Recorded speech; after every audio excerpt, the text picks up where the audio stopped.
First game on. First game on, bro. We just gotta warm up. It's good. Don't push by yourself. I'm good. I'm healing you. Oh my god. Well, that's why I said don't do that.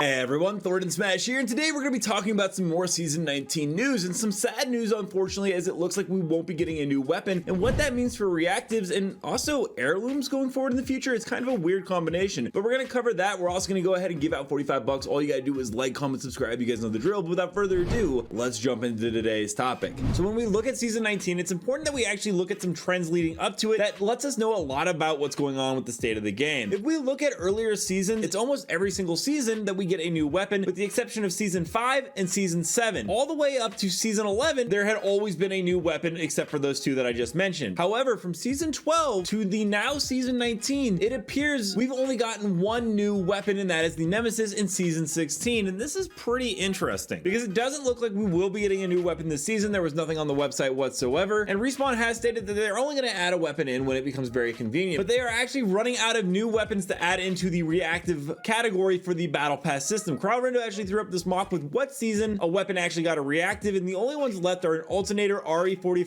P2020, Bocheck, Sentinel, and L-Star, and the Nemesis, and the Mozambique. And of course, Season 19 is going to feature the Rampage as our reactive. It may seem like there's a lot there, but considering we only got one weapon in the entire year of 2023, and I'm not sure if we got any actually in the year of 2022, might have been the car might have actually just snuck in there. I'm not really sure how the dates work, but I'm pretty sure we didn't. I could be wrong. You can go ahead and correct me in the comments anyways. That being said, Prowl brings up a very important topic, saying with the amount of weapons we are getting, we are about to get a reactive skin for every weapon in the game. I wonder if we will see new reactives for old weapons again. And while it is true that we are getting recolor ones, as he did let us know about the Warpath rate that is coming out with the Havoc recolor, which is a recolor of the Season 1 Golden Idol Havoc, which in my opinion looks absolutely fantastic, and I can't wait for this to be sold. It will be interesting if they continue on the current trend where we actually will go back and say get a new flatline reactive skin for a upcoming battle pass. We know that they're going to go back and sell all the old reactives at one point or another in the store or with some kind of special sale. Hell, they've been planning this forever. The flatline was found back, I think, like in Season 10 or 11 in the file, completely done and ready to go. In fact, it was supposed to be part of the ALGS collection event, but then they released the reactive Peacekeeper skin called the Jadeite Retribution and got so much backlash that they've never sold one as an heirloom reward ever again, and have said that they will never do it because they messed up so bad. But it's not only the reactive skins that are slowing down in the new weapons. We are very close to running out of heirlooms for the remaining legends, as there is a list that Kralrindo made right here, and the only ones who haven't gotten it yet are Mad Maggie, Newcastle, Vantage, and Ballistic and Catalyst. And as most of you are aware, the new battle pass this season is called Ignite. It looks to have actually a sword on it, almost like we're going to be knights and dragons, as that has been the major theme that everyone seems to be knowing about, and that Newcastle will be getting his heirloom according to inside leaks. But something that I also thought about, what was very interesting, is that whenever we seem to get an heirloom recolor, like say the Wraith one that came in Season 16, or the Revenant heirloom recolor this season when we got the brand new Revenant Reborn rework of a new ability set, is that they only seem to do the recolors in a season where we don't get a legend. It kind of makes me wonder if we're going to run into a situation where in certain seasons they release heirloom recolors based if there's a new legend or not, and that way they can kind of halt the process of releasing legends while still having cosmetics being sold. If that was the case, the next heirloom recolor that we can confirm know about would be in Season 22 or 23 with Lifeline Reborn with her new kit right here that was leaked to us by Oz. This isn't confirmed or anything, but it is important to note that the heirloom recolors so far have only released in seasons when there aren't a brand new legend. And Apex Legends tends to be a game and a studio where you can kind of follow the patterns. What I will say, it's kind of a shame that we're getting such a massive slowdown on weapons and even legends getting released at a certain point, yet we seem to have more cosmetics and heirlooms getting sold to us than ever. We are lucky that we're finally getting a town takeover in Season 19, but we got the last one, I think, in Season 13 when we got the Lifeline town takeover. Yet in that time, they introduced a ton of new heirloom recolors plus reactive recolor battle pass skins. I don't know, it's all very weird. Along with that, EA offering esports teams a flat $60,000 fee for their skins in the game instead of revenue sharing. Yet now for Season 19, we're going to be doing a Post Malone event, and I can only imagine that Post Malone got paid a bag. And it's kind of a shame to see that they did it for Post Malone, but weren't willing to do a revenue share program with their esports orgs back then. Hopefully that changes as well. We all know EA massively under are sold in season 17. And yes, it is apparent we are getting more cosmetics in the upcoming season, but doing stuff like selling us the next season's premium battle pass for the same price that it normally costs ahead of time, and then in the promo image they actually don't show you what you're buying, is heavily implied that it's a reactive rampage and a legendary octane and rampart and a nemesis, as they are gold and outline, but we don't actually know what skins we're getting. And it's kind of crazy to me that they would ask us to buy a cosmetic in a game or a battle pass in a game and not show us what we're actually paying for. I don't know, man. Like, I love Apex Legends, but some of the stuff they do just really makes me scratch my head and clearly shows us that EA, as much as Respawn may say they are in charge, it really isn't Respawn. It is most likely EA with this stuff. Let me know down below, are you guys excited for any of the future weapons that they have working on, or are you kind of just happy with getting a new legend and don't really mind at all? Also, don't forget to check out this channel right here by my editor Novell, who does amazing Apex Legends content. And until next time, Legends, keep slaying the Outlands. I'll see you out there.